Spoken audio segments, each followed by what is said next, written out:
কাজের মেয়ের সাথে পালাচ্ছ? না মানে যেটা জিজ্ঞেস করছে সেটা উত্তর দাও। কি হচ্ছে এখানে? দেখো, এখন যখন তুমি চলেই এসেছো আর আমাদের দুজনে যখন পালাতে দেখেই ফেলেছো, তাহলে আর তোমার কাছে লুকিয়ে কি হবে? এই আমাদের যে আরেকটা বাড়ি আছে না, আমি ওখানে সেখানেই যাচ্ছি। কেন? কারণ ও আমার বউ হয়। মাথা খারাপ হয়ে গেছে তোমার? বিয়ে আমাকে করেছো, আমাকে এখানে এনে রেখেছো, আর ও তোমার বউ হয়ে এই বাড়িতে থাকবে? তোমার জন্যই তো হয়েছে এইসব। তুমি আমাকে এত টাইম দিয়েছো, সারাদিন তো বাড়ির বাইরেই থাকো। দেখো, ও আমাকে অনেক টাইম দিয়েছে, তাই আমাদের দুজনের মধ্যে ভালোবাসাও হয়ে গেছে। এই জন্য ভাবছি আমরা এবার একসাথেই থাকবো, আমরা বিয়েও করে নেবো।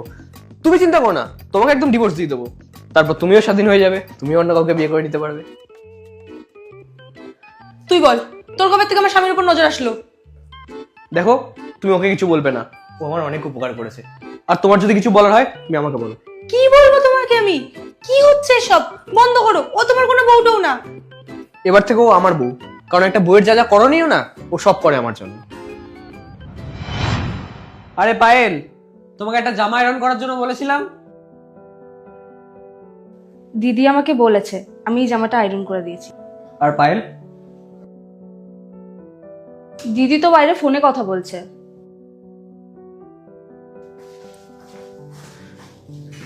কি হয়েছে? আমার শরীরটা খুব খারাপ লাগছে। ঠিক আছে, তুমি নিজের খেয়াল রেখো, আমি অফিস যাচ্ছি। শোনো না, প্লিজ তুমি আজকে অফিসে যেও না। আমার না মনে হচ্ছে শরীরটা আরো বেশি খারাপ হতে পারে, কেমন যেন বমি বমি ভাব লাগছে। কোনো ব্যাপার না, আমি রিয়াকে বলে দিচ্ছি, ও তোমার খেয়াল রাখবে, ওষুধ দিয়ে দেবে তোমায়, আর দরকার পড়লে তোমাকে ডক্টরের কাছেও নিয়ে যাবে। তুমি নিজের খেয়াল রেখো, আমি যাই অফিসে, আজ আমার মিটিং আছে।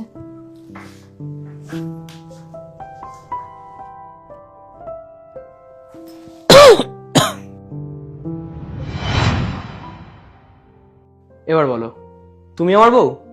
নাও। আরে আর কি বলে যাচ্ছ? কাজের মেয়েকে কেন রাখে বাড়িতে? কাজ করার জন্যই তো ডাকে। আমারও বর্তমানে ওই তো বাড়িটা সামলাবে। আচ্ছা, সব কাজ ওই করবে? তাহলে বিয়ে কেন করে মানুষ? কারণ তাদের একটা পার্টনারের প্রয়োজন। তুমি আমাকে কি বলো যে সব কাজ রিয়ার থেকে করিয়ে নাও, রিয়াই করে দেবে? তাহলে রিয়াই তো হলো আমার বউ, তুমি না। এখন তো আমি তোমার কথাটাকে সত্যি করার জন্যই ওর সাথে অন্য জায়গায় শিফট হয়ে যাচ্ছি। এখন দেখছি তোমার এটাতেও প্রবলেম। এখন আর আমাদেরকে বাধা দেওয়ার কোনো দরকার নেই। এখন তুমি নিজেও হ্যাপি থাকো আর আমাদেরকেও হ্যাপি থাকতে দাও। চলো রিয়া। আচ্ছা আচ্ছা, কাউকে কোথাও যেতে হবে না, ব্যাগ রাখো এখানে। এখান থেকে কেউ কোথাও যাবে না। আর তুই যা, তুই বেরিয়ে যা এখান থেকে। আমি সমস্ত কাজ করে দেবো, আমি জব ছেড়ে দেবো।